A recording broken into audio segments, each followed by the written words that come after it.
Una pregunta que muchas veces estamos conversando con algunas personas, sobre todo con personas que no son cristianas, que no conocen del Señor.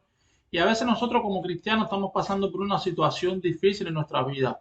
Podemos llegar a pasar por un sufrimiento, podemos hasta incluso llorar y pasar unos días de tristeza. Pero mis hermanos, muchas de estas personas a veces nos preguntan y nos dicen, ¿y usted como cristiano se supone que están gozosos, felices? ¿Ustedes pueden padecer de depresión? Y es una pregunta que a veces nos hacen. Y nosotros debemos contestar, claro que podemos pasar por todas circunstancias en nuestra vida. Y más un cristiano que sabemos que vamos a sufrir, que vamos a ser perseguidos. Pero para no desviarnos la pregunta, mis hermanos, hay muchas historias bíblicas que nos muestran cómo han sufrido, cómo esas personas, podemos ver el profeta Elías, si recordamos, cuando él salió, cuando él huyó, sobre todo de la cueva en Beceba, y es que deseaba, él deseaba la muerte. Eso está en Primera de Reyes, en su capítulo 19.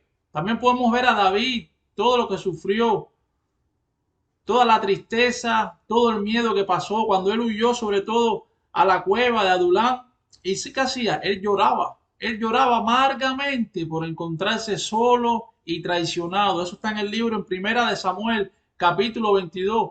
También si vamos más adelante ya al Nuevo Testamento, podemos ver el apóstol Pablo, mis hermanos.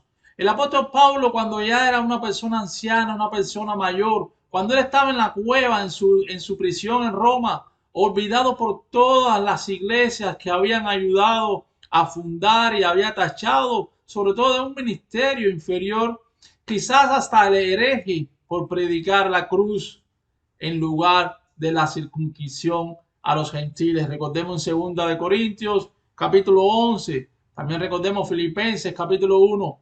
Entonces la pregunta que muchas personas nos hacen, ¿puede un hombre cristiano, puede una mujer cristiana, una mujer que alaba al Señor en el altar, un hombre que predica la palabra, puede un pastor de Dios encontrarse en el desierto, en la desesperación, en la angustia, en el dolor, en la soledad, en la aflicción que esta vida humana va a llevarnos, en la carne que estamos todavía? Claro que por supuesto, mis hermanos. Recordemos que hasta el Hijo de Dios, Jesús, él fue llevado al desierto por el mismo Espíritu. ¿Para qué? Para ser afligido por el hombre, la sed y Satanás, por el hambre, perdón, la sed y Satanás. Todo el encuentro ese que tuvieron ellos. Recordemos que eso lo dice en el libro de Mateo, capítulo 4, del versículo 1 en adelante. Entonces, ¿acaso nosotros como cristianos, acaso nosotros como evangelistas, como los predicadores, como los pastores, como los diáconos de la iglesia, acaso todos los cristianos seremos exentos de tal sufrimiento? No creo que yo, mis hermanos. La vida cristiana va a sufrir uno y bastante. No es para echarle miedo a las personas que quieran conocer más de la palabra, sino es para hablar claro como es la palabra del Señor. Por eso la misma mano de Dios que nos condujo sobre todo al desierto, sabemos que nos sacará también a pastos de verdes en su debido tiempo. Recordemos lo que dice el Salmo 23.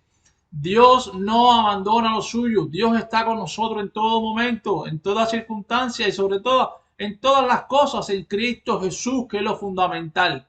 ¿Resultará para nuestro bien? Sí, claro que sí. Aún el dolor, la tristeza, la pérdida de un familiar, la separación cuando salimos de un país, cuando vamos a un país extranjero a comenzar una nueva vida, aún la traición de muchas personas y sobre todo aún la muerte, mis hermanos, como dice el libro de Romanos, capítulo 8, del versículo 28 al versículo 39. Lee esos versículos que son muy importantes. Así que si estás afligido, llora y clama a tu Dios, al Dios Todopoderoso. Recuerda lo que dice Santiago, capítulo 5, versículo 13, que Él tomará tus lágrimas y que las hará y las convertirá en ríos de agua viva. Recordemos Juan, capítulo 7, versículo 38.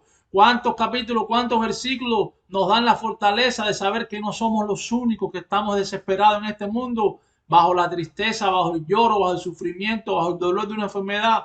¿Por qué? Porque un momento será su ira, pero su favor dura toda la vida. ¿Por qué? Por la noche durará el lloro y en la mañana vendrá la alegría. Salmos capítulo 30, versículo 5. Fortalezcámonos cada día más en la palabra del Señor, mis hermanos. Aumentemos el hambre por la palabra del Señor. Escudriñamos las escrituras y sobre todo compartámoslas con aquellos que están sufriendo, pero sobre todo sufriendo porque están en la oscuridad.